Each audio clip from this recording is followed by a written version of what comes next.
কিসের? এটার দাম তো 3 কোটি টাকা। মেয়েটা পেলে কোথা থেকে? আসলে জিনাল নয়, আমি ওই ফোনটারই একটা কপি এনেছি। তো আদ্রিতার নীলের কথা একটু সন্দেহ হয়, কারণ ফোনটা দেখে একেবারেই আসল বলেই মনে হচ্ছে।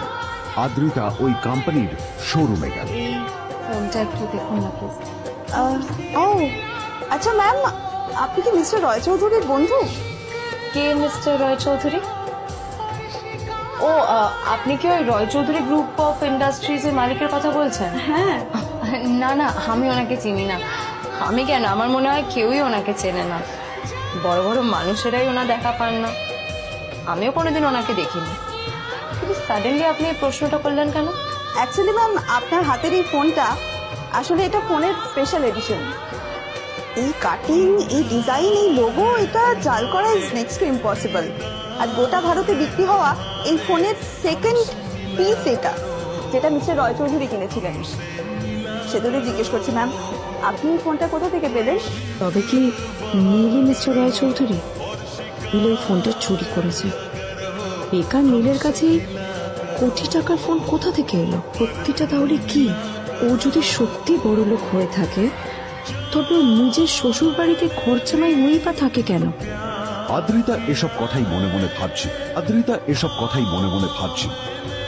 তবে আদ্রিতার বিশ্বাস ছিল যে কোনো না কোনো মতলব করেই নীল এই ফোনটা আদ্রিতার জন্য নিয়ে এসেছে। পর আদ্রিতা সেই ফোনটার কথা ভুলে গেল। সকাল ঘুরতে বেরিয়েছে বাইরে। কটা বাজে রে? আমার খুব লেট হয়ে গেছে, বুঝলি? তোরা খেল, ঠিক আছে? তোরা খেল, আমি আসছি। হাই গেল।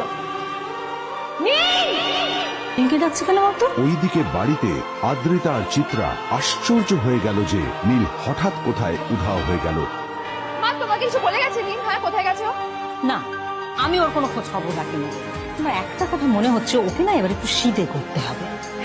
কাজে যদি আসতো ছেলেটা, যখনই কোনো কাজের কথা বলি ভ্যানিশ হয়ে যায়। আমি ওকে বলেছিলাম আর&বি গোল্ডেন ডায়মন্ড থেকে আমার সেটটা নিয়ে আসতে, আনেনি। আজকেও ভালো করে অফিসে নিয়ে যাবো, ভ্যানিশ হয়ে গেল। কোথায় গেল কে জানে? আমার ভাগ্যে জুটেছে এরকম একটা ছেলে।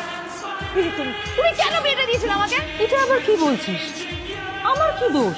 দেখ, এই অসভ্য ছেলেটার সাথে বিয়ে দিতে চাইনি। যা করেছে তোর বাবা করেছে, এটা আমার কোনো দোষ।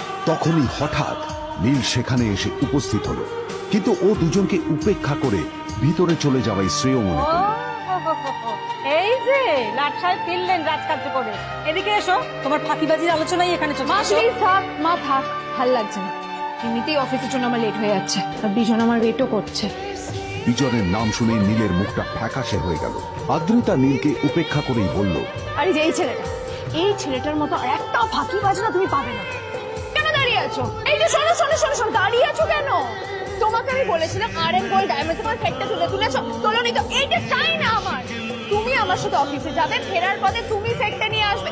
তোমার জন্য সবসময় লেট হয়ে যাবে, তোমার জন্য বিরক্ত লাগে। আর ব্যাগটা নিয়ে ওর পেছন পেছন কোথায় যাচ্ছ? যাবি ওখানে রেখে এসো। নীল চিত্রার সাথে মাঝে মাঝে ঝগড়া করলেও তার স্ত্রী আদ্রিতার সাথে ও কখনো ঝগড়া করত না। সত্য সব অপদার্থ। এর মধ্যেই তারা আদ্রিতার অফিসে পৌঁছে গেল। আদ্রিতা গাড়ি থেকে নামতে নামতে দেখলো যে তার কাছে অনেকগুলো ফাইল আছে। নীলের দিকে তাকিয়ে ওকেই ফাইলগুলো নিয়ে ভেতরে আসতে বলল। তাহলে হাঁ করে দাঁড়িয়ে আছো কেন? ফাইলগুলো নিয়ে ভেতরে এসো।